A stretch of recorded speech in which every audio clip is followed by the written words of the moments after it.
भगवान ने आगे चलकर के पौंड्रक आदि सभी राजाओं को मुक्ति दी।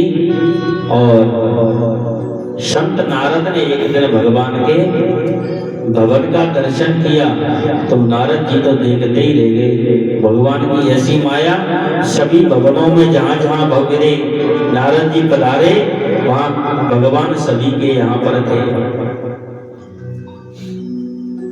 अब वहां पर एक भवन में नहीं थे, सत्यभामा थे।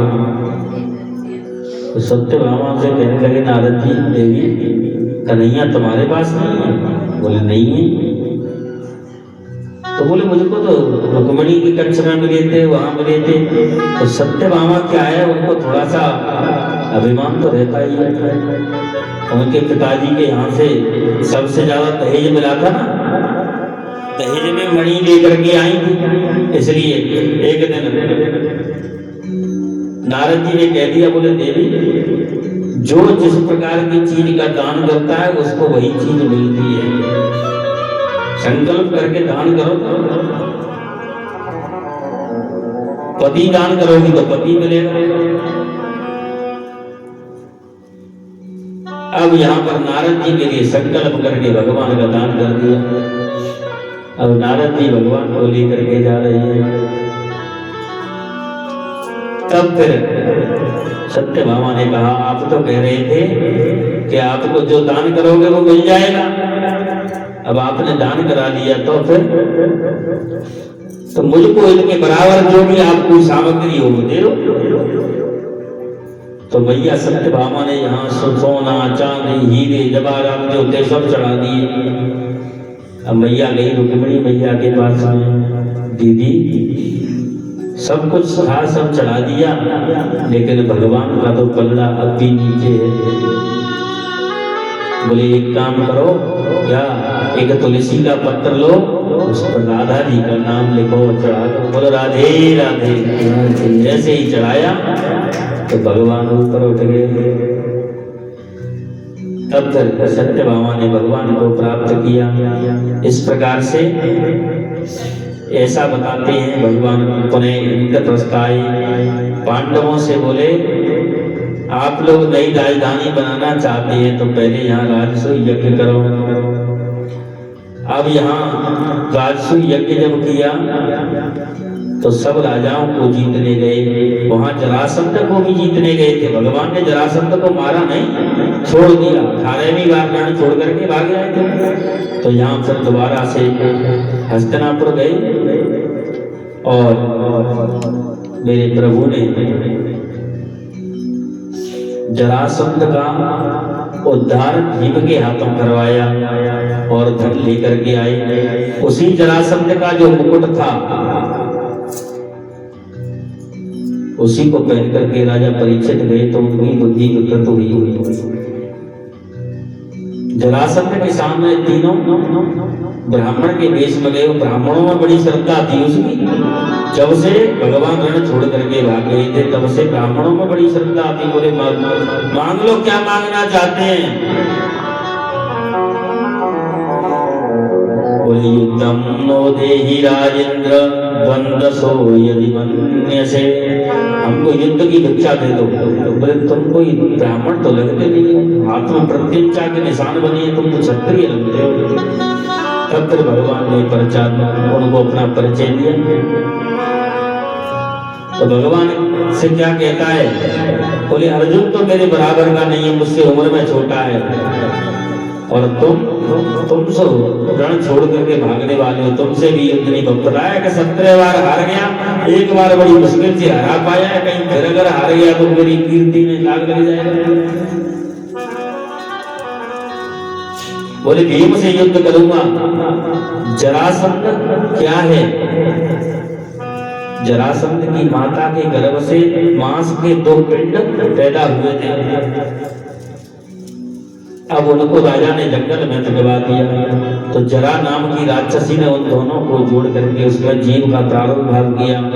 तब ये जाकर के जरा नाम की राक्षसी ने उनकी संधि की। तो जब से ये जरासंध नाम हुआ, बोलो राधे राधे। भीम से युद्ध किया तो भीम की एक एक नस खोल दी जरासंध ने, क्योंकि जरासंध बहुत बलवान था, योद्धा था। अब इसके बाद में भगवान ने एक तिनका तोड़ करके ऐसे किया, बोले इसको मारना है। तो ऐसे दोनों अलग अलग जरासंध ने उसको 10-20 बार टांग, एक टांग पर दूसरी टांग रख करके उसको 10-20 बार तोड़ दिया, फेंक दिया, लेकिन वो तो फिर जुड़ जाता। भगवान ने तिनका तोड़ करके अलग अलग दिशा में फेंका, तब जरासंध का उद्धार हुआ। आए तो वहां पर मेरे गोविंद की प्रथम पूजा की चर्चा हुई। पहले किसकी पूजा हो, तब सभी पांडवों ने कहा, बोले भगवान कृष्ण की पूजा होनी चाहिए। शिशुपाल गाली देने लग गया, 100 गाली पूरी हो गई। तो मेरे कन्हैया ने उसको उद्धार किया। बोले राधे राधे। अब आगे चल करके सभी सोचने लगे कैसे कन्हैया के मन में अपने कन्हैया के चरणों की कैसे प्राप्ति हो, अपने मन की डोर कन्हैया के चरणों में कैसे लगाएं। मन की डोर कृष्ण के चरणों में बंधे, यही मुक्ति का साधन है।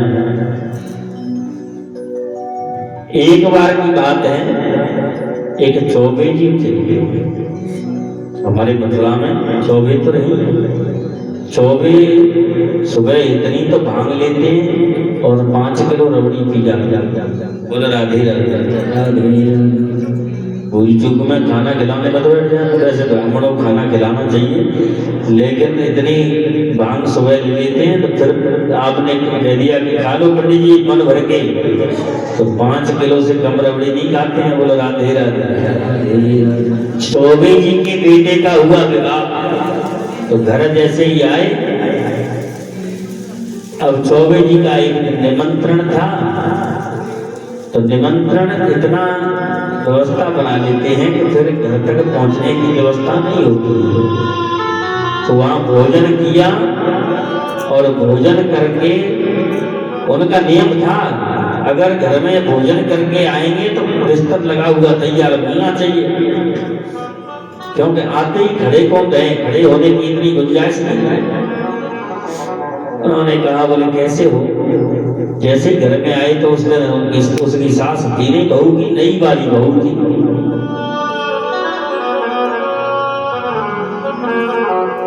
नई जब बहू थी तो नई बहू से कह रहे हैं चौबे जी, क्यों छोरी तेने खटिया ना बिछाई हमारी, तुझे पता ना है। वो ऐसे लगे कि तू चौबे की छोरी नहीं है, तू तो बहू और कोई है। अगर तू चौबे की होती तो तू पता रहना चाहिए तो भोजन करने के बाद पिताजी कोई 1 सेकंड भी खड़ो ना रह जाए। बोले पिताजी मैं तो असली चौबे की छोरी हूँ, लेकिन तुम शायद मुझे लगता है कि असली चौबे नहीं हो। बोल राधे राधे। क्यों ऐसी क्यों बात कही मैंने। बोले पिताजी असली चौबे तो मेरे पिताजी हैं, जो जजमान के यहाँ भोजन करने जाते हैं तो जजमान खाट पर बिठा करके उनको घर तक छोड़ने आता है। बोलो राधे राधे। बोली वृंदावन बिहारी लाल की। यहाँ पर मेरे कन्हैया के बाल सखा हैं सुदामा जी। अब सुदामा जी सुखदेव स्वामी कहते हैं, राजन बड़ा सुंदर प्रसंग है। कृष्ण के जैसा करुणा का सागर तो कौन हो सकता है। कृष्ण के जो बचपन के सखा थे सुदामा जी, कृष्ण ने जब गुरुकुल छोड़ा तो कहा, बोले भैया हमसे कभी मिलने आना। तो सुदामा जी कहने लगे जरूर आएंगे। अब यहाँ पर भागवत में एक भी जगह सुखदेव स्वामी ने सुदामा को कहीं भिखमंगा नहीं कहा, भीख मांगने वाला नहीं कहा। लेकिन आजकल तो नए नए ऐसे गाने चल गए हैं, उनमें कोई कहता है कुछ भी तो कोई कुछ भी, ऐसे ये गलत है। कृष्णस्यासि सखा कश्चित् ब्राह्मणो ब्रह्मवेत्तमा विरक्त इंद्रियार्थेषु प्रशांतात्मा जितेन्द्रिय। सुदामा जी जो थे, कृष्णस्यासि सखा कश्चित् ब्राह्मणो ब्रह्मवेत्तमा, ब्राह्मणों में भी अग्रगण्य थे। इंद्रियों के इनमें सुदामा की विरक्ति है। सुदामा जी विरक्त थे, जितेंद्रिय थे। सुदामा ने अपने जीवन में एक बार भी भिक्षा मांगी हो, ऐसा किसी शास्त्र में नहीं लिखा है। और को धन चाहिए बावरी, ब्राह्मण को धन केवल भिक्षा। ब्राह्मण को कभी भीख नहीं मांगनी चाहिए। दान तो ब्राह्मण दे सकता है, लेकिन भीख मांगने का अधिकार ब्राह्मण का नहीं। अच्छा, दान और दक्षिणा में भी अंतर होता है। कुछ लोग कहते हैं महाराज दक्षिणा तो श्रद्धा की होती है, 1 रुपया बने तो 1 रुपया दे। अब पंडित जी आ रहे तरह से तुम्हारे घर पे अनुष्ठान कर रहे हैं और तुमने 1 रुपया दे दिया, बोलो राधे राधे। दान यथाशक्ति आप 1 रुपया भी दे सकते हैं, और 1 लाख 1 करोड़ करोड़पति लोग ऐसे ऐसे होते हैं जो गुप्त दान में जाने कितना दे आते हैं, वो होता है दान। और जो दक्षिणा, तो आप जैसे कोई पंडित जी आपके यहाँ सत्यनारायण कथा करने आए, तो उन्होंने जो पूजा पाठ कराया उसका पारितोषिक है, उनके लिए आप दे रहे हैं तो वो उनकी मेहनत है। आप दान नहीं कर रहे हैं, सब यथाशक्ति के 10 रुपए दे दिए पंडित जी, दोबारा आएंगे नहीं, बोले तो किसी और को देख लेना, राधे राधे। इसलिए दान और दक्षिणा में अंतर है, समान नहीं करना चाहिए। दक्षिणा अपने वित्त के अनुसार दी जाती है। दक्षिणा आप समर्थ हैं तो ब्राह्मण को अच्छी दक्षिणा दीजिए, गरीब आदमी है तो वो अपने वित्त के अनुसार देंगे। लेकिन दान तो एक गरीब आदमी 1 रुपए का भी कर सकता है और 1 लाख का भी कर सकता है, बोलो राधे राधे। दान के लिए कोई मेहनत करने की जरूरत नहीं है। आप किसी गौशाला में गए, वहां आपके लिए उन्होंने कुछ किया नहीं किया, आपने जाकर के गौदान दे दिया, उन्होंने आपके लिए कुछ किया नहीं। आप कहीं गए, मंदिर बन रहा है, मंदिर वालों को आपने 2 लाख का चेक काट दिया, मंदिर वालों ने आपके लिए कोई अनुष्ठान किया, कोई पूजा पाठ किया नहीं किया, आपने अपनी मर्जी से दान किया। लेकिन दक्षिणा कब दी जाती है? जब पंडित जी आपके यहाँ पूजा पाठ कराते हैं, अनुष्ठान कराते हैं, तब दक्षिणा दी जाती है। बोलो राधे राधे। अब यहाँ पर सुखदेव स्वामी ने सुदामा को कहीं पर भी पूरी भागवत में दरिद्र भी नहीं कहा। सुदामा जी के सामने जितने विश्लेषण लगाए जाएं उतने ही कम हैं। किसी परम संत से कम नहीं है। गृहस्थ में रहते हुए भी मेरे सुदामा जी परम संत हैं। बोलो राधे राधे। दरिद्र किसको कहा जाता है? दरिद्रो चा असंतुष्ट। दरिद्र कौन है? असंतुष्ट है। अब यहाँ पर एक सेठ जी थे, जितने भी भागवत में दृष्टांत होते हैं ना, क्या तो पंडित जी के ऊपर लगते हैं कि सेठ जी के ऊपर लगते हैं? पता है अभी 14 साल के ऊपर दे दिया तो पता चली कि पंडित जी निकल के आओ मंदिर से बाहर, तुम्हें अभी बताएं कैसे चौधरी के ऊपर देते हो तुम दृष्टांत। 2 ही ऐसे हैं बेचारे, एक तो पंडित जी, एक पंडित जी थे, एक सेठ जी थे, बस ऐसे यही दृष्टांत होते हैं। तो एक सेठ जी जो है कभी दान नहीं करते थे। एक दिन सेठानी ने जबरदस्ती कहा, बोले जाओ मंदिर में दान करके आओ। तो सेठ जी 1 रुपया लेकर के गए। 1 रुपया लेकर के जैसे ही पहुंचे तो वहां मंदिर में बहुत लंबी लाइन लगी थी। बोलो राधे राधे। अब लाइन में सेठ जी ने 1 रुपया हाथ में दबा करके बहुत देर तक चलते रहे। अब मंदिर में जैसे ही 10-5 लोग रह गए होंगे आगे, तब तक सेठ जी बार बार रुपया को खोल करके देख लेते, कहते हैं भैया वैसे मैंने आज तक तुझे को कभी छोड़ा नहीं, लेकिन मेरा और तेरा आज बिछो हो रहा है, हम एक दूसरे से छूट रहे हैं, कोई बात नहीं है। अब इतना कहते कहते सेठ जी और नजदीक पहुंचे। जैसे मंदिर के गेट के पास में पहुंचे तो दरवाजे के पास देखते हैं तो पूरी हथेली जो है पसीना आ गया। अब सेठ जी कहने लगे देखो भैया, तुम अगर इस तरह से रोओगे तो हम तुम्हारा जान नहीं करेंगे। अब देखा बोले ये तो रो रहा है, वो देख करके तो रुपया को लेकर के घर आ गए। बोलो राधे राधे। 1 रुपये का दान नहीं दिया। ऐसे ही एक सेठ जी की सेठानी खो गई। सेठ जी की सेठानी खो गई मेले में। अब मेले में सेठानी खो गई तो सेठ जी ढूंढते ढूंढते फिरे। राम मंदिर पड़ता है रास्ते में, तो राम मंदिर के पुजारी जी से कहा महाराज मेरी पत्नी खो गई। बोले 52 लड्डू का भोग लगाओ तुम्हारी पत्नी मिल जाएगी। बोलो राधे राधे। 52 लड्डू का भोग लगाओ तब मिलेगी।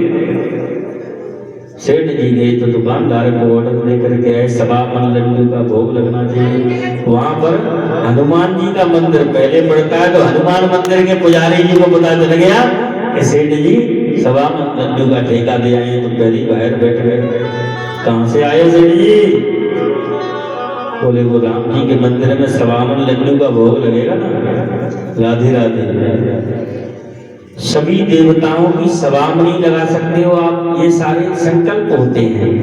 52 भोग लगाना है, 1 कुंटल लगाना है, 11 किलो लगाना है। लेकिन इस बात को ध्यान रखना माताओं, 56 भोग मेरे गोविंद के अलावा किसी का नहीं लगता है। किसी भी शास्त्र में किसी देवी देवता का 56 भोग नहीं बताया। बोल राधे राधे।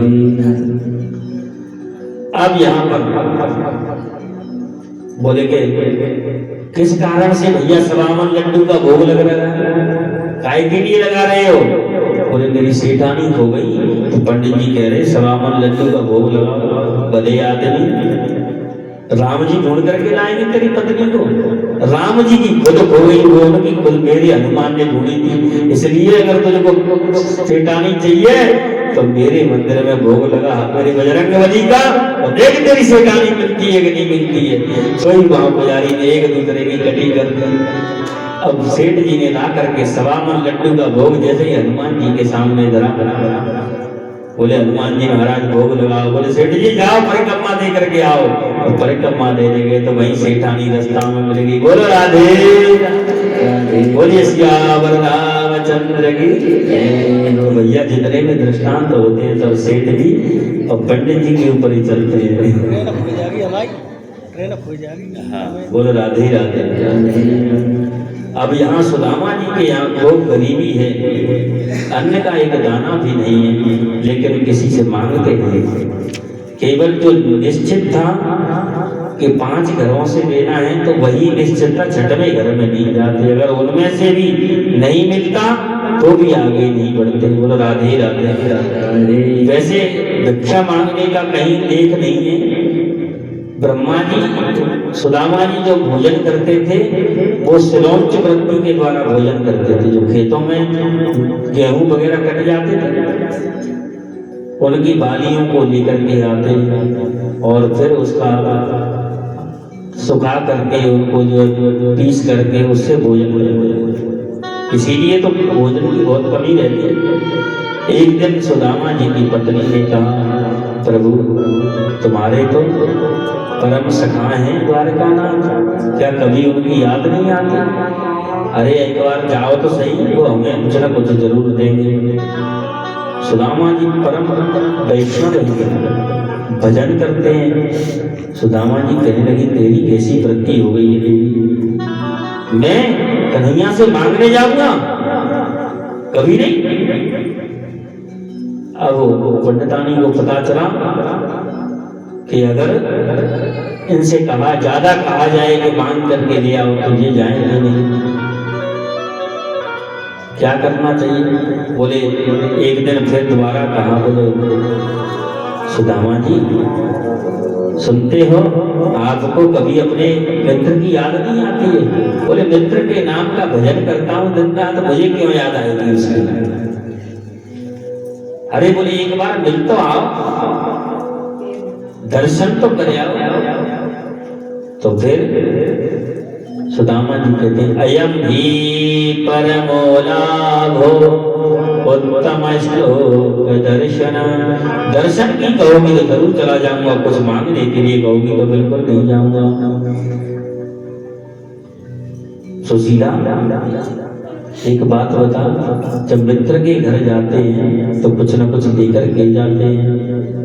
भगवान के घर कहीं जाते हैं, भगवान की कथा में जाते हैं, कुछ न कुछ लेकर के जाते हैं। खुद राधे राधे भगवान के मंदिर में, भगवान के घर में, मित्र के घर में, कहीं किसी रिश्तेदार के यहाँ जाते खाली हाथ नहीं जाना चाहिए। बोले मैं क्या लेकर के जाऊंगा? तो सुदामा जी की पत्नी बोली फिर प्रभु इसका भी इंतजाम कर दूंगी। तो एक 4 जगह से सिला हुआ कपड़ा लिया, 4 घरों से एक एक मुट्ठी चावल मांग करके लाई और उसमें रख दिए, सिल करके कन्हई दे दिया सुदामा जी को। सुदामा जी लेकर के जा रहे हैं। ठीक है देवी आ जाऊंगा लौट करके, ऐसा कह करके चले गए। अब रास्ते में मेरे कन्हैया ने सोचा ये वृद्ध ब्राह्मण कैसे आएगा मेरे पास? एक एक हड्डी दिख रही है इसकी, कैसे चल पाएगा? पैरों में भी इनकी जूती नहीं है, कैसे आएगा? तो जैसे ही सुदामा जी चलने लगे, चलते चलते रास्ते में मेरे कन्हैया ने देख करके उनको दया आई, आकर के कन्हैया के पास वेश बदल करके आ गए, ग्वारिये का वेश धारण कर लिया। पंडित जी कहाँ जाओगे? तो उनको जैसे ही भोजन पानी कराते रहे, नदी पड़ी तो मल्लाह बन करके आ गए। पंडित जी कहाँ जाओगे? बोले भैया जाना तो द्वारका है, चलो तुमको नदी पार करवा दें। भैया हमको नहीं जाना। क्यों? द्वारका नहीं जाना है? द्वारका तो जाना है, तो नदी पार कैसे करें? तुमको चाहिए पैसा, हमारे पास है। बोलो राधे राधे राधे। चलो महाराज आपको बिना पैसे के पार करा दूंगा। तो मेरे कन्हैया ने सुदामा जी को पार किया। अब सुदामा जी आगे चल करके एक पेड़ के नीचे सो गए। तो मेरे प्रभु ने योग माया को आदेश दिया सुदामा जी को ले आओ। तो सुदामा जी पहुंच गए सीधे द्वारका में। जब पहुंचे सुबह, जब नींद खुली तो चारों तरफ घूमने लगे, ये क्या है भैया, ये कौन सी नगरी है? बोले ये तो द्वारकापुरी है महाराज। अच्छा हम कब आएंगे द्वारकापुरी? मुख्य द्वार पर पहुंचे तो द्वारपालों से कहा यहाँ के राजा जो हैं कौन है भैया? अब भगवान के तो वहां तो कन्हैया कन्हैया कहते थे, वहां तो श्री श्री 1008 और भगवान का इतना बड़ा नाम हो गया श्री कृष्ण चंद्र जी महाराज। अब यहाँ कन्हैया अंदर से सब देख रहे हैं कि सुदामा जी आ तो गए, कोई बात नहीं। सुदामा जी ने कहा भैया जरा अपने राजा जी से कह दोगे कि एक सुदामा नाम का ब्राह्मण उनके दर्शन करना चाहता है, उनसे मिलना चाहता है, उनका परम मित्र हूं मैं बचपन का। तब जाकर के और द्वारपालों ने भीतर कन्हैया से कहा महाराज एक अत्यंत जिसके शरीर पर कोई वस्त्र नहीं है, पैरों में पनाही नहीं है, ऐसा एक ब्राह्मण आया है। शीश बगान जगा तन पे प्रभु जान को आही बसो की ग्राम, धोती फटी सिलटी दुपटी और पाए उपान की नहीं शाम। द्वार खड़ा द्विज दुर्बल एक, रयो जगिसो वसुधा अभिराम। पूछत दीन दयाल को धाम, बतावत आपन नाम सुदामा। एक निहायत गरीब नितांत विपन्न ब्राह्मण द्वार पर खड़ा है, उसके पैरों में दिवाई कटी है, सिर ढकने के लिए भी वस्त्र नहीं है, एक धोती पहन रखी है वो भी 20 जगह से फटी है, दुबला पतला शरीर है। जैसे ही मेरे गोविंद ने सुना सुदामा सुदामा मेरा मित्र, तो मेरे प्रभु उसी समय दौड़ पड़े, बोले राधे राधे। ऐसे दौड़े प्रभु कि सभी द्वारपाल रानियां सभी देखते रह गए, बोले ऐसा कौन आ गया जिसके लिए मेरा द्वारकाधीश स्वयं इतनी दौड़ लगा रहा है। जैसे ही और द्वारकाधीश दौड़ने लगे तो इधर में धरती कांपने लगी, बोले भैया भगवान क्यों इतने दौड़ रहे हैं? तो भगवान का दुपट्टा गिर गया। बोले तुमको प्रलय में जाने की जरूरत नहीं है, तो भगवान अपने भक्त के लिए अपने मित्र के लिए दौड़ रहे हैं। बोले राधे राधे। द्वार पर गए तो मेरे प्रभु ने को सुदामा को गले से लगा लिया और गले लगा करके अंदर लाए, अपने सिंहासन पर बिठा दिया। देखो देखो ये गरीबी कहा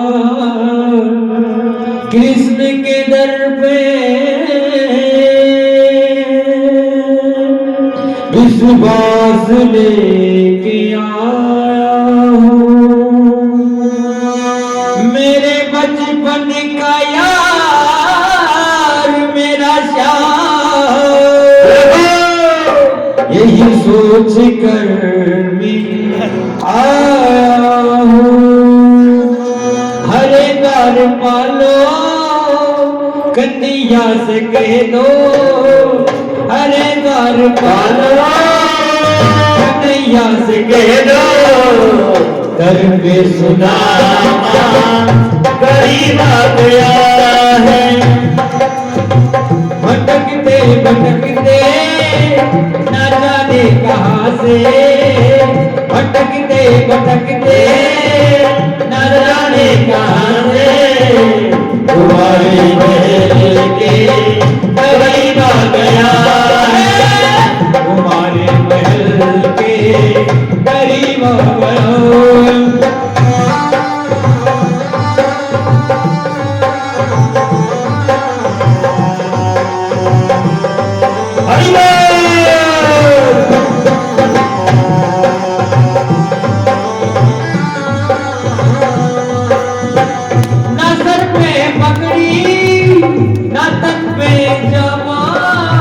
बता दो कन्हैया को नाम है सुदामा,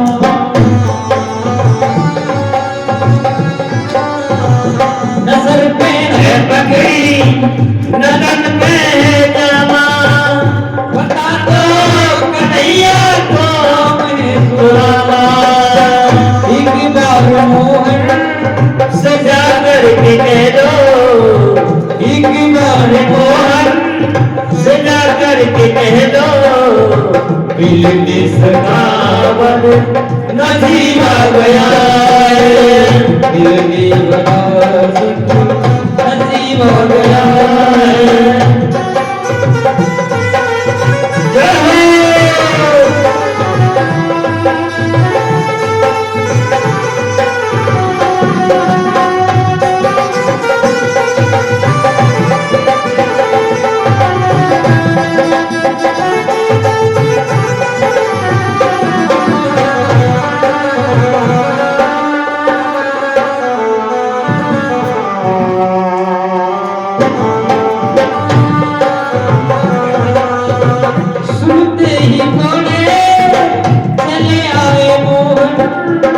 लगाया गले से सुदामा को मोहन, सुनते ही दौड़े चले आए मोहन, लगाया गले से सुदामा को मोहन। हुआ रुक्मणी को बहुत ही अचंभा, हुआ रुक्मणी को बहुत ही अचंभा, कैसा है ये मेरे मान कैसा अजीब आ गया है।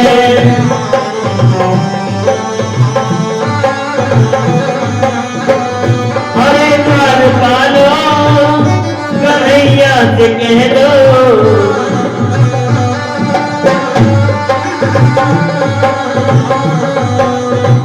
बराबर में अपने सुदामा बिठाए, झरने आंसुओं से श्याम ने बुलाए, झरने आंसुओं से श्याम ने बुलाए, बराबर में अपने सुदामा बिठाए, झरने आंसुओं से श्याम ने बुलाए।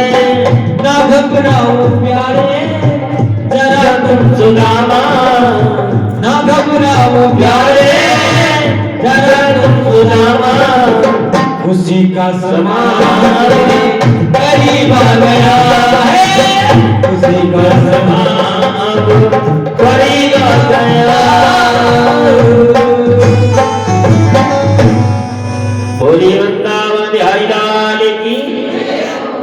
मेरे प्रभु ने सुदामा को अंत में भर लिया और जाकर के अपने सिंहासन पर बिठाया और अपनी रानियों से कहा, देवी परात में जल लेकर के आओ।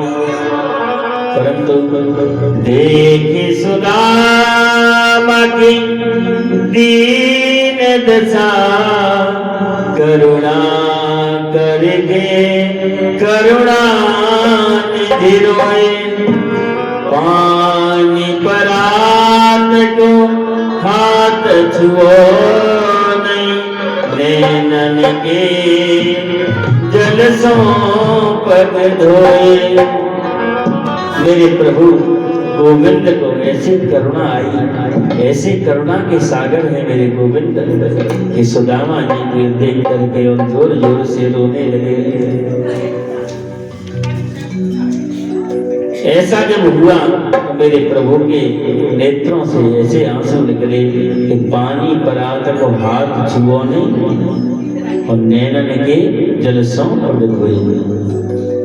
अब यहाँ पर चरणों को धोकर के जो जल था पूरे और द्वारिका में छिड़का गया। आचार्य सुखदेव कहते हैं, एक परीक्षित, श्री कृष्ण ने सुदामा जी का अद्भुत स्वागत किया। ये स्वागत किसी दरिद्र का, किसी भिखमंगे का नहीं था। ये स्वागत केवल सुदामा के जीवन के त्याग का था। अब भगवान ने 56 भोग बनवाया, बढ़िया भोग सुदामा जी के लिए भोजन परोसे। महाराज प्रसाद ग्रहण करो। अब सुदामा जी कहाँ, भैया इतना कौन खाएगा, हम तो सुबह तेरे नाम को पूरे दिन भजन करें, बस 2 फूल का सुबह दे देते हैं, 2 शाम को ले लेते हैं, बोलो राधे राधे राधे। 2 टिक्कड़ वाले आदमी भैया, वो तुम्हारे यहाँ तो इतने व्यंजन बने हैं। सुदामा जी को वहां क्या मिला? ऐसा नहीं है कि सुदामा जी को एकदम से 56 भोग मिलेंगे तो उनके ऊपर टूट पड़े। ऐसा नहीं, वो तो वही जो रोजाना खाते हैं। कभी कुछ नहीं मिला या भोग मिला तो इसका मतलब ये नहीं है। तो भगवान से क्या कह रहे हैं, बोले लाला अगर बुरा नहीं माने तो एक बात कहूं, ये ज्यादा पकवान खाने से बुद्धि खराब हो जाती है, भगवान का भजन नहीं हो पाता है। अब आचार्य सुखदेव कहते हैं, परीक्षित दोनों मित्रों के भेष में कितना अंतर है। दोनों ने संग संग भोजन किया, परंतु भेष में कितना अंतर है। एक तो राजा जिनके चरणों की पादुका भी सोने की है, और दूसरा मित्र जिसकी धोती भी 20 जने से फटी है। बोलो राधे राधे। यहाँ पर सुंदर स्नान कराया, सुंदर वस्त्र पहनाए सुदामा जी को। अब दोनों आपस में बचपन की बातें करने लगे। बोले सुदामा जी, आपने विवाह किया कि नहीं? बोले मैंने तो किया, तेरी भाभी को नाम है सुशीला। महाराज जब विवाह हुए है, अब तुम बताओ तुम्हारा विवाह हुआ कि नहीं?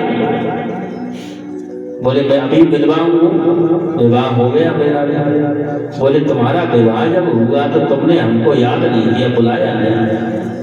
बोले अच्छा, तुमने भी तो नहीं बुलाया।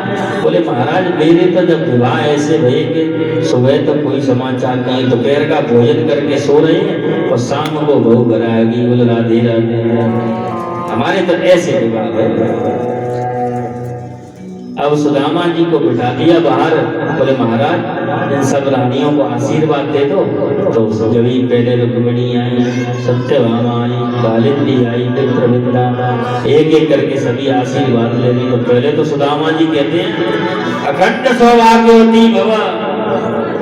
फिर जब 10-20-50 आशीर्वाद ले गई तो फिर कहते हैं सौभाग्यवती भव।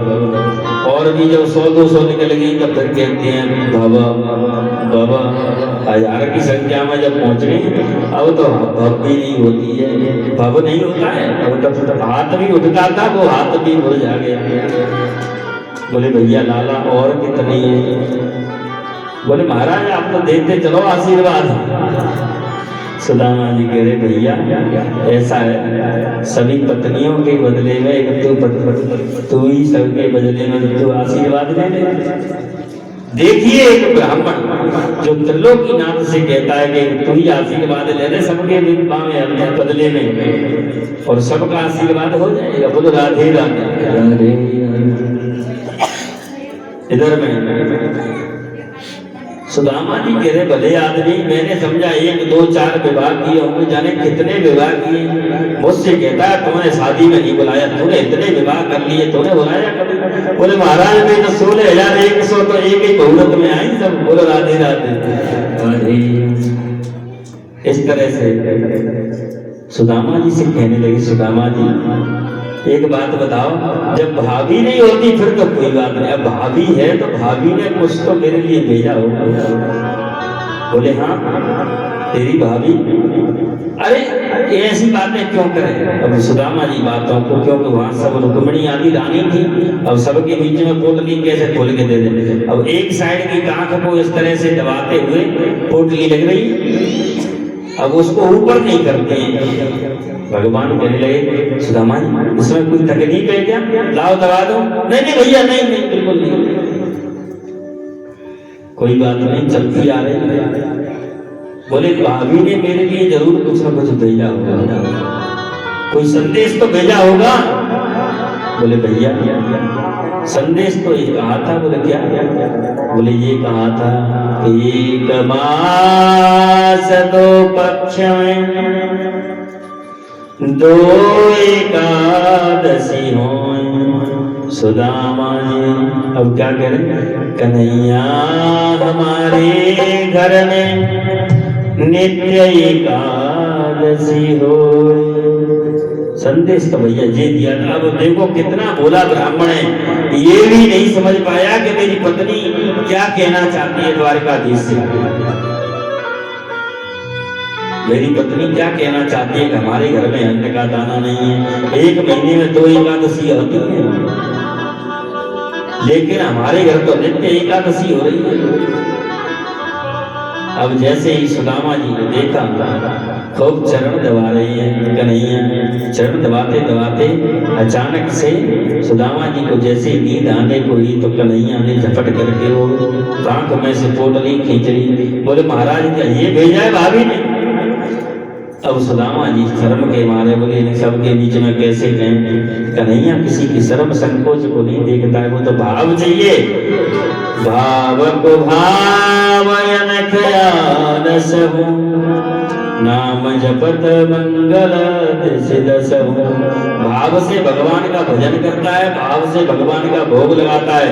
पत्रम पुष्पम फलम तोयम यो मे भक्त्या प्रियक्षते तदहं भक्त्युपहृतम अस्नामि प्रयतात्मनः। प्रेम से जीव मुझे किसी भी प्रकार की कोई सामग्री का भोग लगाता है, उसको मैं अवश्य ग्रहण करता हूँ। अब यहाँ बोले भाभी ने मेरे लिए कितने सुंदर चिवड़ा भेजे हैं। अब यहाँ पर कन्हैया ने उस पोटली को खोला, खोल करके एक मुट्ठी चावल जैसे खाए तो बोले अनेन विश्वात्मा प्रियंता, एक लोक की संपत्ति का सुख सुदामा को मिल जाए। दूसरी मुट्ठी खाई तब अनेन विश्वात्मा प्रियंता, दूसरे लोक के सुख का, दूसरे लोक के बराबर सुख सुदामा को मिल जाए। बोले राधे राधे राधे। तीसरी मुट्ठी जैसे ही खाने को हुए रुक्मिणी जी ने हाथ पकड़ लिया। अब वो इशारे में समझा रही हैं, महाराज तीनों लोग इसको दे दोगे तो तुम भी इनकी तरह ही, तुम भी इनकी तरह दरिद्र होना चाहते हो।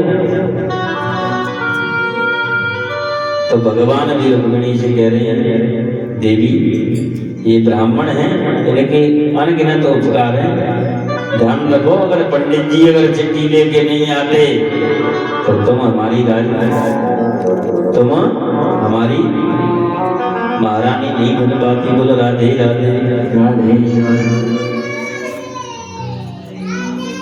अब यहाँ पर मेरे गोविंद ने तीसरी मुट्ठी पर फिर रुक्मिणी जी कह रही हैं, अरे महाराज ऐसे महापुरुष का लाया हुआ प्रसाद सबको बांटो, आपके पेट में दर्द हो जाएगा। बाहरी तौर से कह रही है महाराज सबको बांट दो, तो सबने प्रसाद लिया। बोलो राधे राधे। क्वाहं दरिद्र पापियान् क्व कृष्ण श्रीनिकेतन। कहाँ तो मैं दरिद्र पापी और कहाँ लक्ष्मीपति कृष्ण मेरा मित्र है, बाहर एक कन्हैया। ऐसी कृपालुता मैंने किसी के अंदर नहीं देखी। अब खूब रखा कन्हैया जी ने। सुदामा जी ने कहा लाला अब चलें, तेरी भाभी अकेली होगी वहां, तो अब हम चले। ऐसा संत कहीं नहीं मिल सकता यार, ऐसा परम दयालु ब्राह्मण एक रात्रि से ज्यादा द्वारका में नहीं रुका, इतने बड़े वैभव में। नहीं कोई वैसा मित्र होता तो 10-5 दिन तो रह करके आता। अब उधर में सुदामा जी जैसे चलने को हुए तो भगवान ने दोनों मुट्ठी बंद कर रखी थी और इस तरह से लगा रखी। भगवान कह रहे हैं सुदामा जी ये वस्त्र उतार दो और जो वस्त्र आप पहन करके आए उन्हीं को पहन जाओ। अब सुदामा जी का एकदम चिंता बढ़ गई। बोले देख लो सुशीला कहती थी कि जाओ जाओ, अब ये वस्त्र भी नहीं दे रहा एक जोड़ी। अब सुदामा जी देखने लगे कि शायद कुछ दरवाजे पर जाकर के देगा दक्षिणा, तो इसने हाथ बंद कर रखे, ऐसे लगा रखे। तो सुदामा जी जैसे जा रहे हैं अपने पुराने फटे हुए वस्त्रों को पहन करके, तो चलते गए जैसे ही मुख्य दरवाजे पर गए तो बोले लाला अब हम चलें। हाँ सुदामा जी अब जाओ। फिर दोबारा पीछे को बोले शायद कहीं बुला करके फिर कुछ ना कुछ दे, तो बोले अब ठीक है लाला अब हम चलते हैं। बोले सुदामा जी जाओ, दोनों मुट्ठी खोल दी। बोलो राधे राधे। सुदामा जी कह रहे बोले इसने तो मुझे नहीं दिया। जैसे ही आगे चले द्वारिका से तो रास्ते में कुछ भीड़ लोग मिल गए। उन्होंने कहा बोले बाबा क्या है तुम्हारे पास, सब तो हमें। अब वहां सुदामा जी के पास गुजरे तो सुदामा जी कहने लगे गोविंद तेरा बार बार धन्यवाद, तो तूने नहीं दिया, अगर दे देता तो ये छुड़ा देते, ये वहां तक पहुंचने भी नहीं देते। अब जैसे ही एक जगह विश्राम के लिए सुदामा जी सो गए तो योग माया के द्वारा मेरे कन्हैया ने उठा करके उनको सुदामापुरी में पहुंचा दिया। बोलो राधे राधे राधे। अब वहां देखते हैं उतर करके जैसे ही सुदामा जी पेड़ के नीचे से जा गए, देखा तो एक सुंदर नगर। बोले भैया ये कौन सी नगरी है? बोली जी सुदामापुरी है। सुदामापुरी? सुदामा जी कह रहे हैं हो सकता है कोई सुदामा नाम के धनी आदमी होंगे, उनकी बसाई हुई नगरी है। भैया यहाँ तो एक हमारी छोटी सी झोंपड़ी थी। तो सुदामा नाम के सेठ जी हैं कोई? बोले सेठ जी नहीं है, पंडित जी हैं। अब सुदामा जी सोचने लगे पंडित जी तो सुदामा नहीं है और हमारी तो हो नहीं सकती। फिर कह रहे तो कि भैया तुम्हारे सुदामा पंडित जी द्वारपाल थे। कह रहे सुदामा पंडित जी हो तो बुलवा लो। क्या नहीं है? द्वारका गए। बोले ऐसे पंडित जी होंगे जो द्वारका सुबह जाते होंगे शाम को आ जाते होंगे, साधन संपन्न होंगे। फिर भी बोले ऐसी बात है कि महाराज कब के गए हैं? अरे उनको बोलना है गए। तो बोले उनकी पत्नी होंगी, उनको बुलवा दो। अब सुशीला से कहा कि पंडित जी खड़े हैं द्वार पर। अब सुशीला ने देखा तो पति देव आरती का थाल सजा करके लेकर के आई। अब सुशीला तो एकदम चटक मटक में, पहचान में नहीं आई। एकदम से जैसे चरण छूने हुए, अरे भैया कौन है? भैया देवी तुम कौन हो? सुदामा जी एकदम डर के मारे दूर हट गए। स्वामी मैं हूं सुशीला। अब सुदामा जी ने जब गौर से देखा, सुशीला तेरो इतनो लंबो चुटीला। बोलो राधे राधे। भैया हमारे पास तो कुछ था ही नहीं, ये कहां से आए? तब फिर सुशीला ने तब समझाया आप गए थे लेकिन उन्होंने आपको कुछ नहीं दिया, हमारी इच्छा थी इसलिए। बोले तेरी ही इच्छा ज्यादा थी कि जाओ कुछ ना कुछ ले करके आओ। तो तुझको सब कुछ मिल गया। मैं तो भैया अंदर जाऊंगा नहीं, मैं तो भजन करूंगा एक झोपड़ी। जैसे ही चलने को हुए तो कन्हैया प्रकट हो गए, आकाशवाणी हुई। बोले अभी कहीं नहीं जाना है, आप इस राज्य का भोग करो, तब फिर भजन करते रहना। ऐसा नहीं है कि आप इस महल में रह करके भजन नहीं कर पाओगे।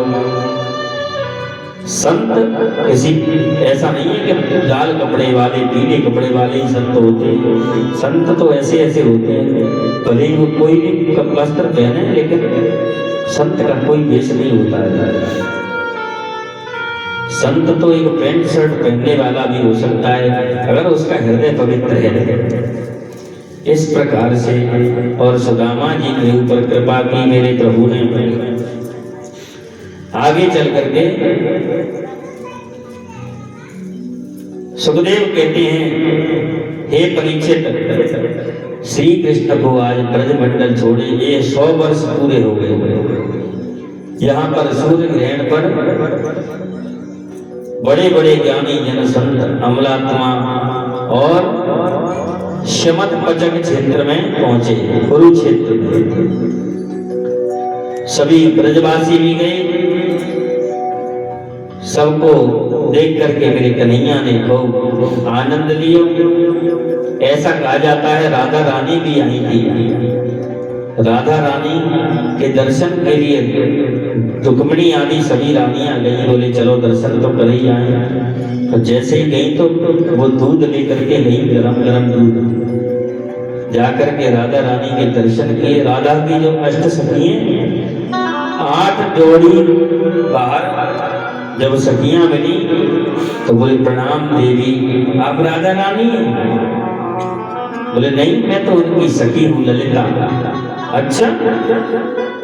अब रुक्मिणी कहने लगी, बोले जब एक ये सखी इतनी सुंदर है तो राधा जी कितनी सुंदर होगी। 8 सखियों के बाद में जब राधा रानी के पास पहुंची तो उन्होंने प्रणाम किया। बोले देवी कौन? बोले हम कृष्ण की पटरानी रुक्मिणी हैं। तो उन्होंने खूब स्वागत सम्मान किया। बोले हम आपके लिए दूध लेकर के आए हैं। तो राधा जी कहने लगी रुक्मिणी जी, हमने तो जिस दिन से कन्हैया ब्रज को छोड़ करके गए तब से दूध पीना बंद कर दिया है। बोले राधे राधे।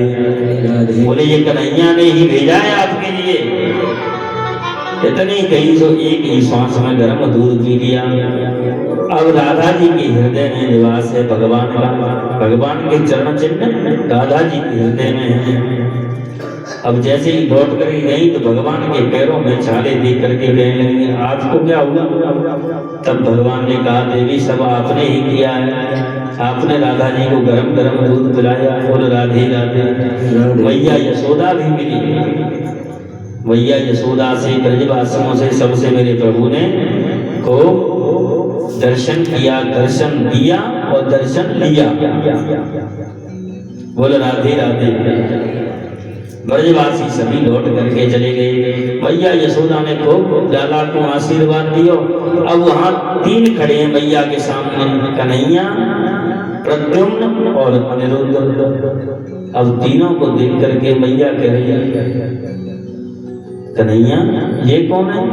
बोले ये मेरा लाला है और ये याऊ को लाला है। अब देखो, लाला की उम्र है 50 वर्ष और नाती की उम्र है 25 वर्ष और दादा की उम्र है 15 वर्ष। मेरे कन्हैया हमेशा 15 वर्ष से ज्यादा नहीं होते। उनको कहते हैं उस अवस्था को बाल पौगंड अवस्था। बाल पौगंड अवस्था में ही रहते हैं कन्हैया। बोल राधे राधे। ब्रजवासियों का कृष्ण के प्रति संबंध है और बिना संबंध जुड़े भक्ति नहीं हो सकती है। इसलिए भक्ति में संबंध चाहिए। भगवान के साथ कोई न कोई संबंध बना लो। सुखदेव स्वामी कहते हैं, परीक्षित तुम कितने बड़े भाग्यशाली हो, कितने बड़े पुण्यात्मा हो, श्री कृष्ण के साथ तुम्हारे 3 संबंध हैं। तुम्हारे 3 संबंध हैं। सुखदेव स्वामी कहते हैं, परीक्षित कृष्ण बलराम की लाडली बहन सुभद्रा और तुम्हारे दादाजी अर्जुन दोनों को इतना प्यार हुआ कि उनका विवाह हो गया।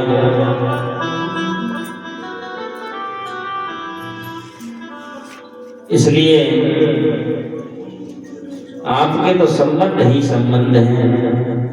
सबसे पहला नंबर ईश्वर का संबंध जीव से है। हम ईश्वर हैं, हम तो ईश्वर का अंश हैं और वो ईश्वर है। दूसरा संबंध ये है, कृष्ण ने तुम्हारी माता के गर्भ में तुमको बचाया। तीसरा संबंध ये है, तुम्हारी दादी भगवान की सगी बहन है। आगे चल करके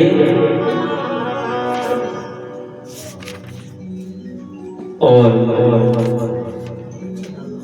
प्रभु ने इसी प्रकार से लीलाओं का दर्शन कराया। नव योगेश्वरों की कथा सुना करके राजा नरक की कथा सुनाई। भगवान द्वारिका में आनंद ले रहे हैं। इधर में अपने पुत्र पौत्रों से कह रहे हैं, बोले लाला कभी किसी संत ब्राह्मण की परीक्षा मत लेना, अपमान मत करना। लेकिन इतने समझाने पर भगवान एक दिन उनको ले करके गए तो वहां क्या देखा कि एक कुएं में एक गिरगिट पड़ा है। बोले लाला ये गिरगिट कैसा? तो उसको निकलवाया, भगवान का स्पर्श हुआ तो वो दिव्य आत्मा बन गया। महाराज तुम कौन हो? तब उसने कहा, नृगो नाम नरेंद्रोहम इक्ष्वाकुतनय प्रभु। महाराज कौन हो आप? बोले मैं राजा नृग हूँ। ये कैसे बन गए? बोले ये तो महाराज एक ब्राह्मण के श्राप से बन गया। एक ब्राह्मण को गौ दान दे दी, वो गाय ब्राह्मण के घर से छूट करके मेरी गायों में आ गई। वही गाय दूसरे दिन मैंने दान में दे दी। वो ब्राह्मण ढूंढता हुआ आया और वो इधर से लेकर के जा रहा। दोनों में झगड़ा हो गया। दोनों मेरे पास आए, मैं उनका सही न्याय नहीं कर सका तो ब्राह्मणों ने मुझसे कहा, जाओ तुम गिरगिट बन जाओ। बोलो राधे राधे। आगे चल करके नारद जी बोले, हे राजन, जो प्रश्न आपने मुझसे किया वही प्रश्न एक बार जनक ने नव योगेश्वरों से किया। महाराज जनक के द्वार पर 9 योगेश्वर पधारे। इन योगेश्वरों के नाम हैं कवि, हरि, अंतरिक्ष, चक्रवर्ती, उत्पलायन, आविर, होत्र, द्रविल, चमस और करभाजा। जनक जी महाराज ने कहा, एक तो मानस शरीर बड़ा दुर्बल है, दुर्लभ है, दुर्लभ मानव शरीर क्षण भंगुर है, इसमें भगवान की प्राप्ति कैसे हो, भगवान का दर्शन कैसे हो सकता है। तो नव योगेश्वरों ने बड़े प्रसन्न होकर के कहते हैं, राजन, भागवत धर्म की परिभाषा, भागवत जो है भगवान का है वो भागवत है। भगवान के प्रति जो सच्ची भक्ति रखता है, आत्मा के कल्याण के लिए परमात्मा ने सबसे पहले प्रथम जो उपदेश किया भागवत, वो 3 धर्म हैं, तीनों उसकी धारा हैं। भागवत धर्म श्रद्धा, विश्वास, संबंध, श्रद्धा, विश्वास, संबंध और समर्पण, इन तीनों से मिलता है। विश्वास होना चाहिए, विश्वास हो फलदायक। दूसरा संबंध, संबंध होना चाहिए, कोई न कोई संबंध भगवान के साथ बना लो तो भगवान आपका उद्धार कर देंगे। बोलो राधे राधे। तीसरा है समर्पण, अपने मन को भगवान के प्रति समर्पित कर दो तो भगवान आपका कल्याण अवश्य करेंगे। अब आगे चल करके सुखदेव स्वामी कहते हैं, हे राजन, आगे कलयुग आने वाला है। कलयुग में भगवान की भक्ति कैसे प्राप्त होगी? कलयुग में शीघ्र आप भगवान से मिलने के साधन क्या हैं, कृपा करके बताइए। अब यहाँ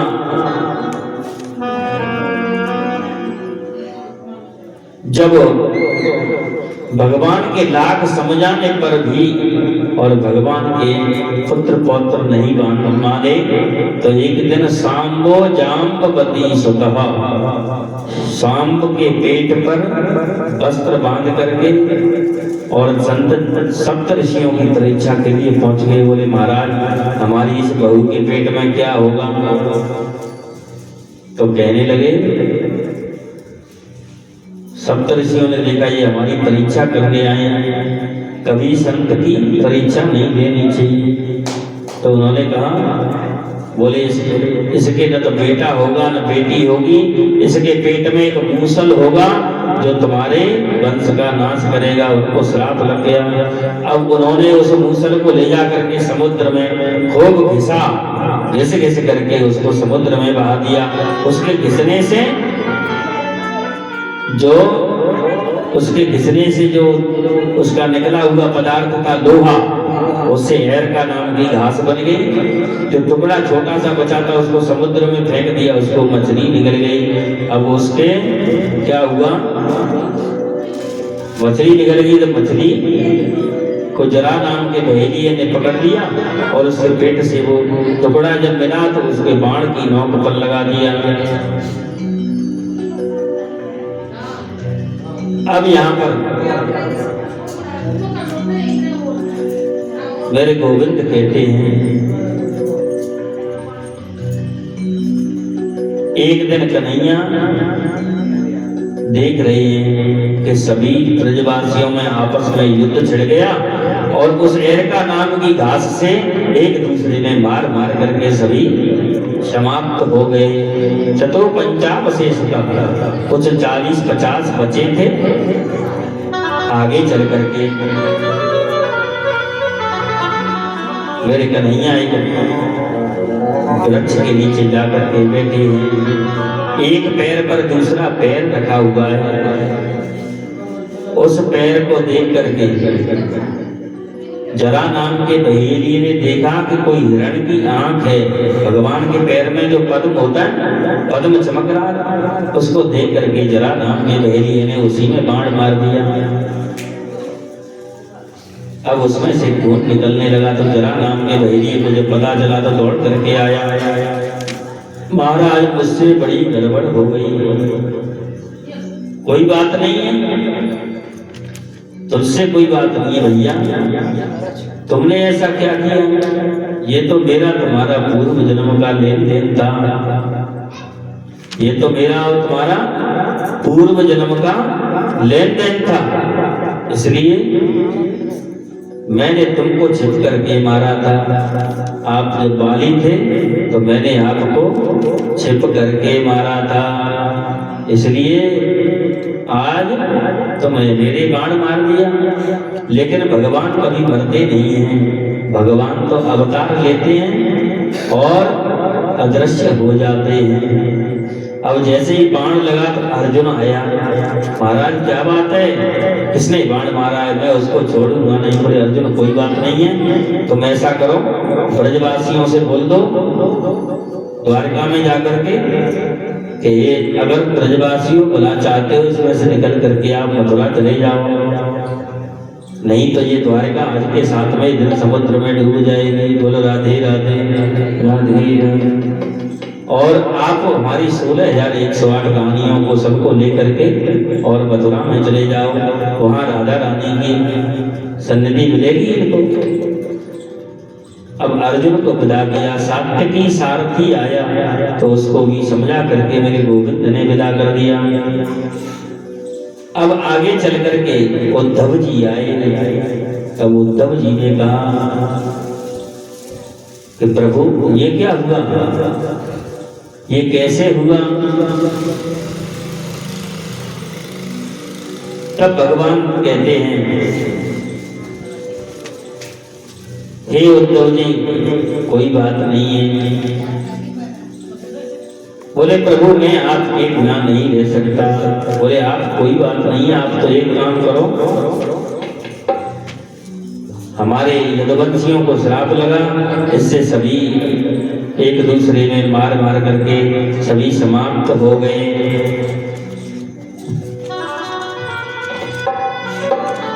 अब यहाँ पर उद्धव को समझा रहे हैं कन्हैया। बोले उद्धव मैं आज से इस भागवत में अपने को समा देता हूँ। तिरोधाय प्रविष्टोऽयं श्रीमद्भागवता। उद्धव जी आज से मैं इस भागवत में समाहित होता हूँ, अपने वाणीमयी रूप से भागवत में समा जाता हूँ। आप इस भागवत को ले जा करके जन जन में मेरी कथाओं का प्रचार प्रसार करो और मेरी सच्ची भक्ति करने से आपको स्वर्ग की प्राप्ति होगी। बोलो राधे राधे राधे। उद्धव जी ने कहा महाराज आपने तो ऐसे सीधी सीधी बात कह दी, मेरे अंदर कोई इतना वैराग्य थोड़ी है। प्रभु मुझे बताओ वैराग्य क्या होता है? तो भगवान कहने लगे वैराग्य 3 प्रकार का होता है।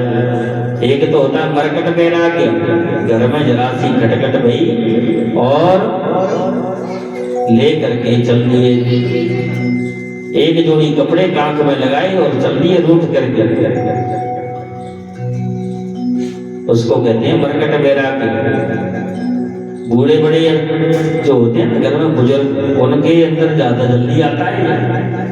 बहू बेटा सेवा नहीं करेंगे, पत्नी मर जाती है तो एक रहता है तो तुरंत कांख में कपड़े लगा के चल देता है। बोले मेरी तो पत्नी क्या गई, आप लोगों ने तो मेरा जीना हराम कर रखा है। बोलो राधे राधे। दूसरा होता है शमशान वैराग्य। शमशान वैराग्य ऐसा होता है जब कोई मर जाता है उसको लेकर के जलाने जाते हैं, उस समय पर इतना वैराग्य आता है हर व्यक्ति के अंदर, ऐसे लगता है कि इससे बड़ा धर्मात्मा कोई नहीं है। रोजाना हजारों लाखों का एक दूसरे से लेन देन कर रहा हो, बेईमानी कर रहा हो, लेकिन वहां जाकर भैया जीवन में कुछ नहीं रखा है, जीवन तो वैसे ही है, व्यर्थ है। अब देखो जे बेचारा मर गया, क्या ले गया किसी से? इस तरह से बातें होती हैं, उसको शमशान वैराग्य कहते हैं। और थोड़ी देर बाद वहां से लौटने के बाद आए और फिर उसी पेड़ को जोतेंगे जिससे भाई पे झगड़ा, आपस में 2 भाइयों में झगड़ा हो रहा, फिर वही बेईमानी करेंगे। लेकिन वहां शमशान में जाकर के तो एकदम ऐसे लगता है जाने कितने बड़े संत हैं ये। एक होता है सच्चा वैराग्य, सच्चा त्याग कबीर का, जो मन से दिया उतार, जितना मन में लाभया वो तो डूब गया मझधार। हे उद्धव, अंदर से होने वाला त्याग जब ऊपर प्रस्फुटित हो जाए उसका नाम होता है संन्यास। गीता में कहते हैं काम्यानाम कर्मणाम न्यास संन्यास। उद्धव ने तुरंत प्रभु के चरण पकड़ लिए। योगेश योग विन्यास योगात्मन योग संभव। हे प्रभु, आप योग के स्वामी हैं, योग के अधीश्वर हैं। मान लो मैंने त्याग किया संसार, सर्वस्व छोड़कर वन में गया, वैरागी हो गया, सन्यासी हो गया।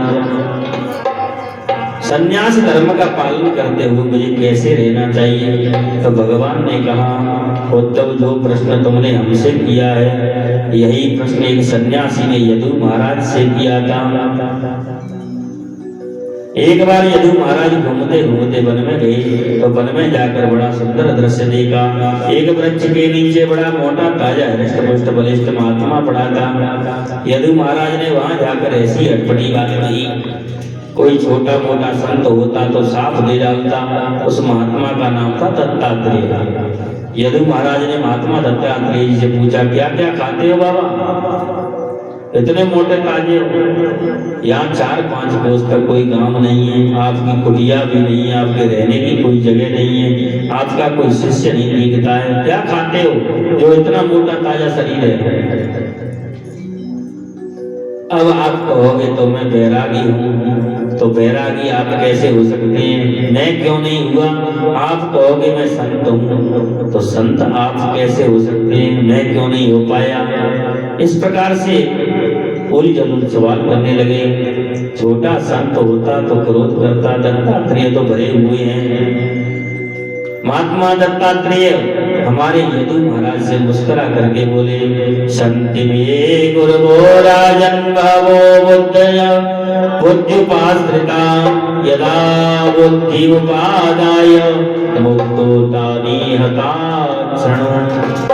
राजन, मैंने अपने जीवन में 24 गुरु बनाए हैं। इसलिए गुरु होते हैं 3 प्रकार के, एक तो पुरोहित गुरु, एक दीक्षा गुरु, एक होते हैं शिक्षा गुरु। इसलिए मैंने 24 गुरु बनाए हैं। पृथ्वी वायु आकाश आपो चंद्रमा रवि तपोतो अजगरः सिद्धो पतंगो मधुग्रहगजः मधुभा हरिणो मीना पिंगला कुररोर्वका कुमारी सरकृत सर्पा ऊर्णनाभि सुपेशकृत। पहला गुरु है पृथ्वी। अगर पृथ्वी को गुरु बना करके मैंने सीखा कि संत को पृथ्वी के समान सहनशील रहना चाहिए। दूसरा गुरु बनाया वायु को। वायु बहुत तेज चलती है परंतु दिखाई नहीं देती, इसलिए संत को भी उसी के अनुसार रहना चाहिए। तीसरा गुरु आकाश को बनाया, सुंदर शिक्षा प्राप्त की। आकाश का अर्थ है अवकाश, जो रास्ता देता है वो आकाश है। मेरे मुख से निकलने वाली वाणी है परा पश्यंती मध्यमा, बेखरी है 4 वाणी। मेरे मुख से निकलने वाली वाणी उसे आपके कानों तक पहुंचने का रास्ता किसने दिया? आकाश ने। इसलिए आकाश को गुरु बनाया। यदु ने पूछा जल से क्या सीखा? तो ऐसी वाणी बोलिए मन का आपा खोए, और इनको शीतल करे आप शीतल हो। जल का मतलब है शीतलता, इसलिए हमेशा ऐसी वाणी बोलिए मन का आपा खोए और इनको शीतल करे आप शीतल हो। अग्नि को 5वां गुरु बनाया। संत को ज्ञानवान होना चाहिए, ज्ञान संपन्न होना चाहिए। चंद्रमा को गुरु बना करके मैंने सुंदर शिक्षा प्राप्त की। चंद्रमा न कभी छोटा होता है न कभी बड़ा होता है, लेकिन वस्तु स्थिति ये है उसकी कला छोटी और बड़ी होती है। ऐसे ही हमारा जन्म, न तो शरीर जन्म लेता है न मरता है, केवल हमारी आत्मा, न तो आत्मा मरती है न हमारा शरीर ही केवल एक दूसरे के वस्त्र, जैसे हम अपने इन वस्त्रों को उतार कर दूसरे धारण कर लेते हैं, आत्मा भी उसी प्रकार से दूसरे वस्त्र दूसरा शरीर धारण कर लेती है। हमारा शरीर जन्म लेता है, आत्मा जन्म नहीं लेती है। बोलो राधे राधे। छोटा हो जाता है, कभी बड़ा हो जाता है, कभी छोटे से जीव का मिल जाता है, कभी बड़े से जीव का मिल जाता है, आत्मा तो वही है।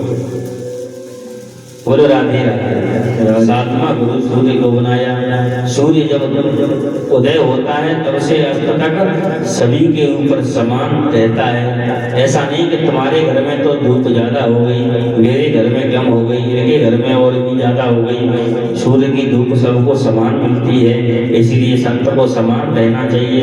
कबूतर को गुरु बना करके सीखा कि संत को किसी चीज में स्पृहा नहीं रखे। कबूतर अपनी पत्नी और बच्चों के साथ बड़े आनंद से रहता था। एक दिन अपने बच्चों को छोड़कर कबूतर अपनी पत्नी के साथ जंगल में चुग्गा लेने गया। पीछे से आया एक बहेलिया, उसके अन्न के दाने नीचे जमीन पर डाले। कबूतर के बच्चे दाना चुगने के लिए नीचे आए तो बहेलिया ने उनको पकड़ लिया। तो इसलिए कभी भी किसी की बातों में आकर के लोभ में नहीं फंसे। अजगर को गुरु बनाया। अजगर करे न चाकरी, पंछी करे न काम, दास मलूका यह कहे सबके दाता राम। संत को किसी की नौकरी नहीं करनी चाहिए, जो मिल जाए जैसा मिल जाए वही सब अच्छा है। मैंने सागर को गुरु बनाया। 10वां गुरु सागर बनाया। बोले संत को गंभीर होना चाहिए। 11वां गुरु मैंने पतंगा को बनाया।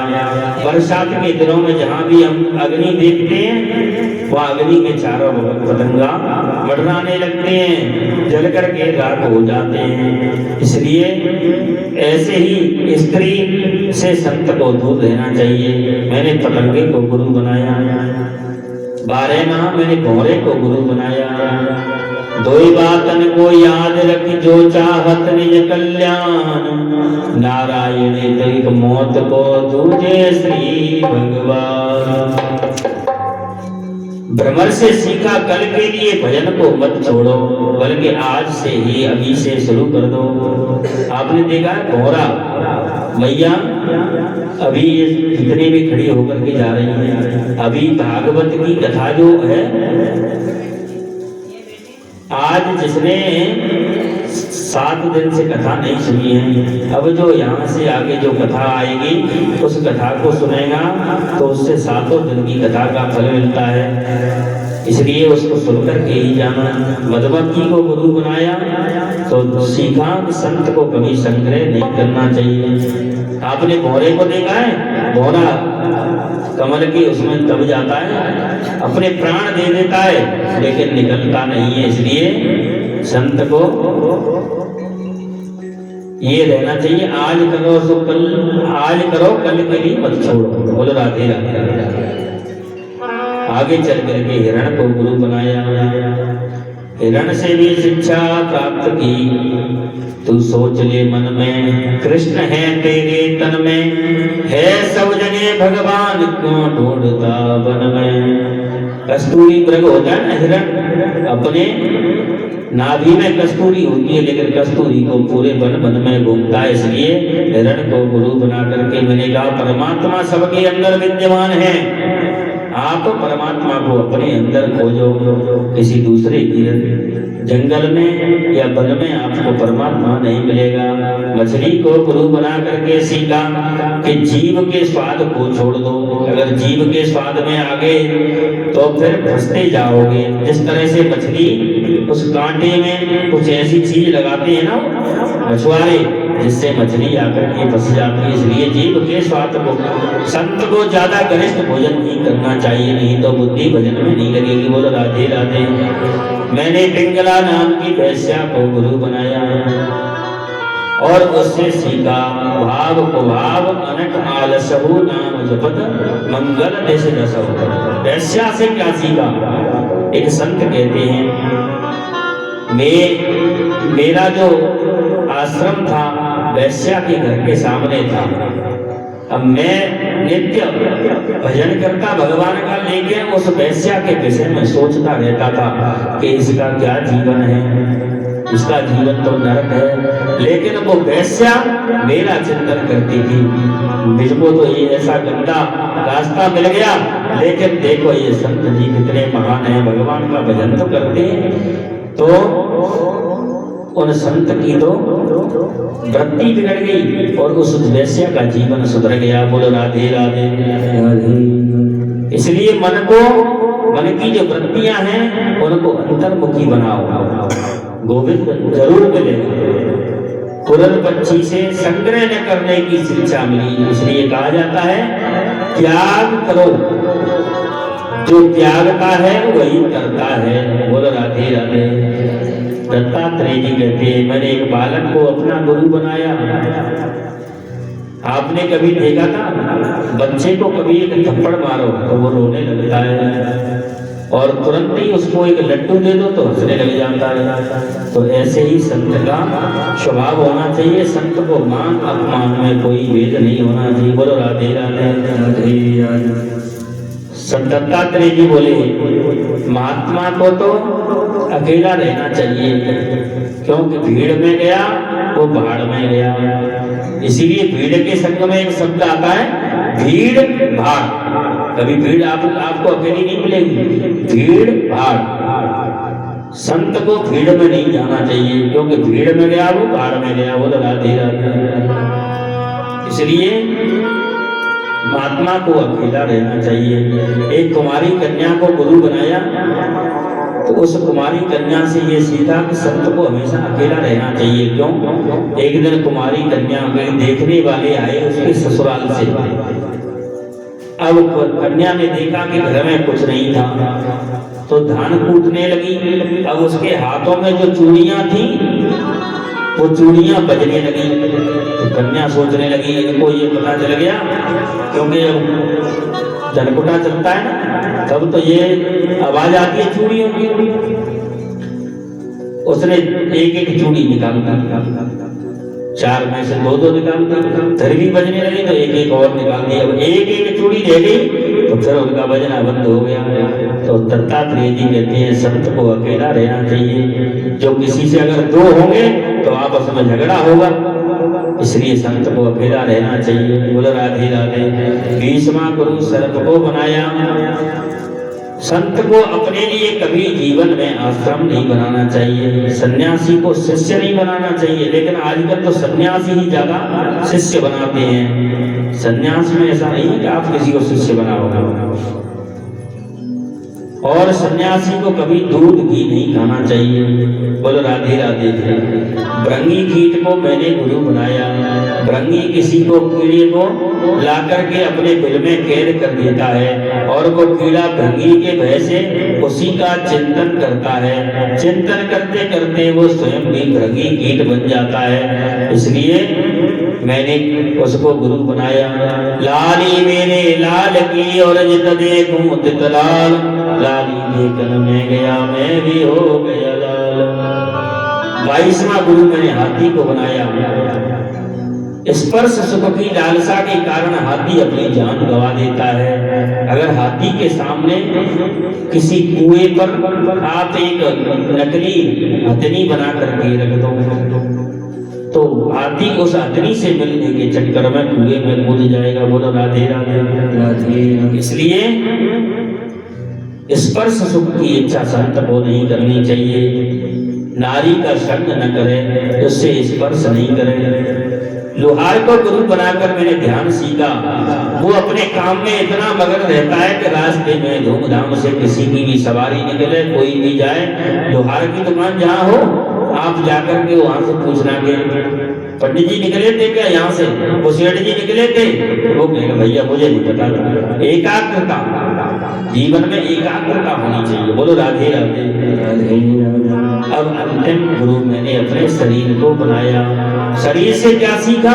दत्तात्रेय जी बोले ये शरीर शिक्षा दे रहा है कि 5 मिनट पहले मैं जैसा था अब वैसा नहीं हूँ, अभी जैसा हूँ 2 मिनट बाद वैसा नहीं रहूंगा। इसलिए मैं शरीर नहीं हूँ, मैं आत्मा हूँ। शरीर बदलता है, आत्मा बदलने वाली नहीं है।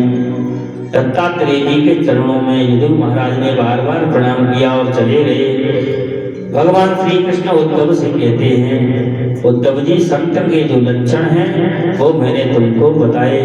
देखो चारों युगों में, सतयुग में मैं चारों वेदों में साम वेद में हूँ और अक्षरों में अकार मेरा स्वरूप है, मंत्रों में ओंकार मेरा स्वरूप है, गायों में हविधानी मेरा स्वरूप है, हाथियों में ऐरावत में हूँ, मणियों में पद्मराग मेरा नाम है, समस्त देहधारियों में ब्राह्मण मेरा शरीर है और समस्त चौपायों में गाय मेरा स्वरूप है, स्त्रियों में शत्रुपा में हूँ, प्रेमियों में अर्जुन मेरा स्वरूप है, भक्तों में प्रहलाद में हूँ, बृहस्पति धर्मनिष्ठों में मैं हूँ, पुरोहितों में वरिष्ठ मेरा ही रूप है।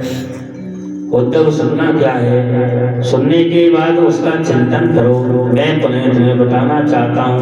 मोह निशा जग शोभनिहारा और देख स्वप्न अनेक प्रकार।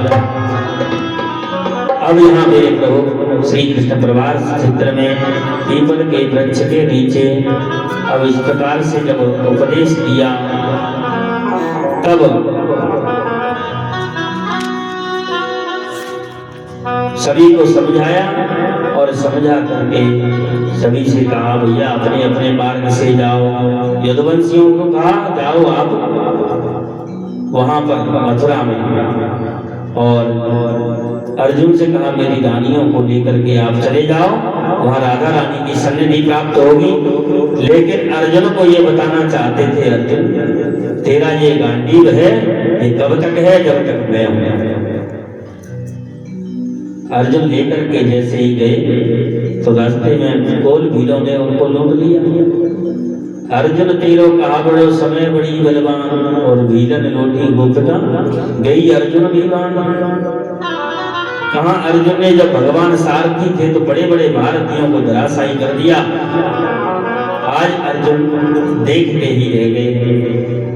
व्यास जी कहते हैं यो वेति भौतिकं रूपं कृष्णस्य परमात्मना सचैल स्नानमाचरेत् सर्वविस्मात् कर्मणा। व्यास जी कहते हैं कृष्ण का कभी जन्म नहीं होता है, मृत्यु नहीं होती है, वो तो अवतार लेते हैं, अंतर ध्यान हो जाते हैं, देवताओं को दिखे ही नहीं, पता नहीं कहाँ मेरे गोविंद, और अंतर ध्यान हो गए। श्री कृष्ण अपने तेज को लेकर उन्होंने कहाँ प्रवेश किया? प्रविष्टोयम श्रीमद्भागवतारण्यक। इसलिए भागवत को कहते हैं श्री कृष्ण का साक्षात वाणीमयी स्वरूप है। श्री कृष्ण अपने तेज को लेकर के भागवत में प्रवेश कर गए। अलक्षित रूप से श्री धाम वृंदावन में आज भी रहते हैं और गोलोक धाम में उनका धाम है। लेकिन जो प्रेमी भक्तजन उन्हें वृंदावन में प्रिया प्रीतम जी का दर्शन आज भी होता है। और मेरा गोविंद वृंदावन को छोड़ करके कभी नहीं जाता। ये जन्म मृत्यु भगवान ही की थोड़ी होती है, लेकिन भगवान तो अंतर ध्यान होते ही कलयुग आरंभ हो गया। अब यहाँ पर राजा ने पूछा कलयुग में दुर्गुण ही है या कोई सद्गुण भी है? तब कहा कलयुग केवल नाम धारा, कलयुग सुमेरे सुमेरे नर उतरई पारा।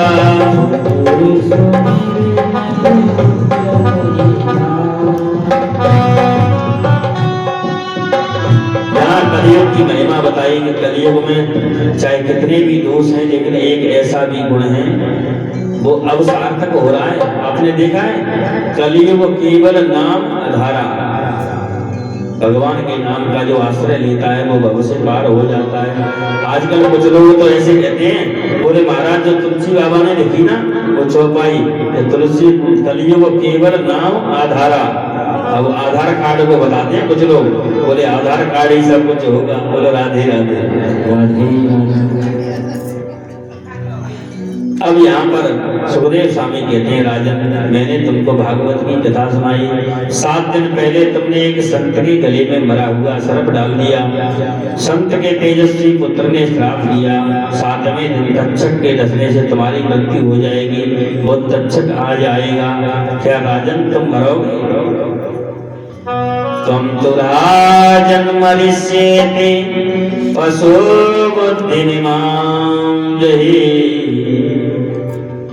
तो यहाँ पर भगवान कहते हैं परीक्षित कौन है? परीक्षित तो हर जीव है। तक्षक कौन है? काल हर किसी को 7वें दिन डसने के लिए तक्षक आता है। इस प्रकार से और सुखदेव स्वामी कहते ये बताओ क्या तुम मरोगे? परीक्षित बोले मैंने जन्म ही नहीं लिया तो मरूंगा क्यों? सुखदेव स्वामी कहते बस राजन मैं यही समझा रहा था, तुमने भागवत सुनी, अगर मैं मरूंगा ऐसा बुद्धि चाहने वाले तो पशु बुद्धि होते हैं, उसे त्याग दो, ये संसार स्वप्नवत है, प्रभु का मैं अंश हूं और उन्हीं को प्राप्त हो जाऊंगा। यहाँ पर सुखदेव जी खड़े हो गए, राजा परीक्षित ने सुखदेव जी का पूजन किया। बोलो राधे राधे। आप जिसको भी सुखदेव जी का पूजन करना है एक एक करके आओ और सुखदेव जी का पूजन करो। असारे संसारे विषय विषसंगा कुलधिया क्षणार्धं क्षेमार्धं देवतसुखगाथा तुलसुधां देवार्थां भो व्रजत कुपथे कोसितगति हरिचे साक्षीय तृणवत गतवो भुक्ति कथने।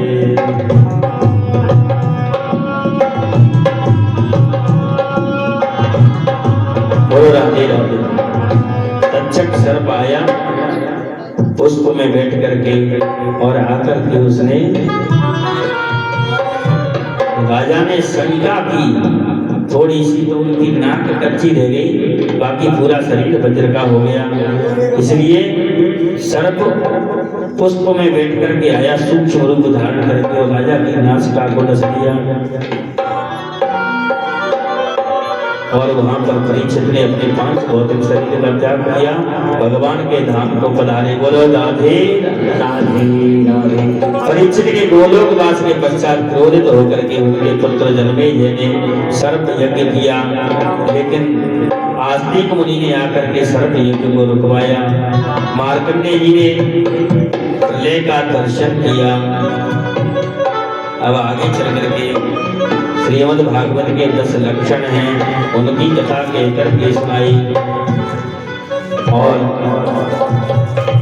पूरी भागवत का श्रेय प्रथम स्कंद में सुखदेव जी परीक्षित के जन्म का प्रसंग, कुंती स्तुति, भीष्म स्तुति, राजा परीक्षित की सभा में सुखदेव जी के आगमन का वर्णन, द्वितीय स्कंद में सत्योमुक्ति क्रम मुक्ति वर्णन, ब्रह्मा की उत्पत्ति चतुश्लोकी भागवत, तीसरे स्कंद में विदुर मैत्रेय संवाद, कपिल देवहूति संवाद, हिरण्याक्ष वध, चतुर्थ स्कंद में सती चरित्र, ध्रुव चरित्र, ध्रुव जी के वंश का निरूपण, पंचम स्कंद में प्रियव्रत चरित्र, आग्नि चरित्र, नाभि चरित्र, जड़ भरत अभूगण संवाद, खगोल भूगोल का वर्णन, 28 प्रकार के ग्रहों की कथा, छठे स्कंद में सर्वप्रथम अजामिल उपाख्यान, गुरु हत्या का परिणाम, वर्णों की उत्पत्ति, 7वें स्कंद में प्रहलाद चरित्र, नरसिंह देव चरित्र, 8वें स्कंद में गजेंद्र उपाख्यान, समुद्र मंथन, वामन चरित्र, मत्स्यावतार, 9वें स्कंद में सूर्यवंश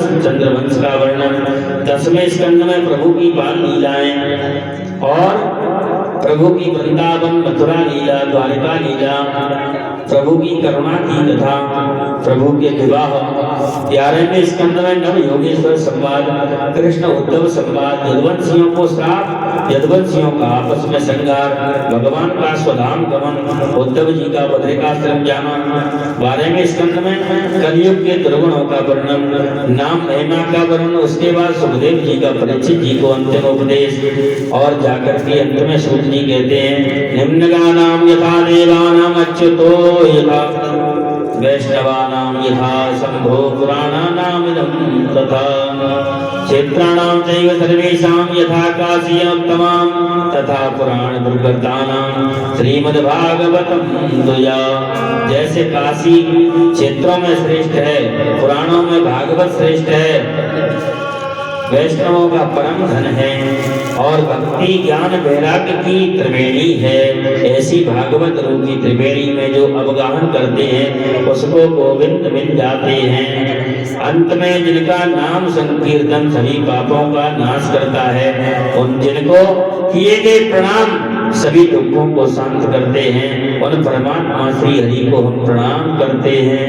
बोलिए वृंदावन बिहारी लाल की जय, भागवत भगवान की, व्यास जी महाराज की, सुखदेव जी महाराज की, शंकर भगवान की, रुक्मिणी रमण भगवान की, वृंदावन बिहारी लाल की। अब सभी प्रणाम करते हुए मेरे साथ में एक श्लोक बोलेंगे। सभी, मैं भी बोलूंगा, मेरे साथ सभी बोलेंगे। ओम नाम संकीर्तनम यस्य, नाम संकीर्तनम यस्य सर्व पाप प्रणाशनम, सर्व पाप प्रणाशनम, प्रणामो दुःख शमनः, प्रणामो दुःख शमनः, तं नमामि हरिं परम, तं नमामि हरिं परम। नाम संकीर्तनम यस्य, नाम संकीर्तनम यस्य सर्व पाप प्रणाशनम, सर्व पाप प्रणाशनम, प्रणामो दुःख शमनः, प्रणामो दुःख शमनः, तं नमामि हरिं परम, तं नमामि हरिं परम। हरे राम राम राम हरे हरे, हरे राम हरे हरे, हरे कृष्ण कृष्ण कृष्ण हरे हरे, कृष्ण कृष्ण कृष्ण हरे हरे, हरे राम राम हरे हरे, हरे राम हरे हरे, हरे कृष्ण कृष्ण कृष्ण हरे हरे, हरे कृष्ण कृष्ण कृष्ण हरे हरे, हरे राम राम हरे हरे, हरे राम हरे, हरे कृष्ण हरे कृष्ण हरे हरे, कृष्ण कृष्ण कृष्ण हरे हरे, कृष्ण हरे हरे। बोलिए वृंदावन में हरि लाल की।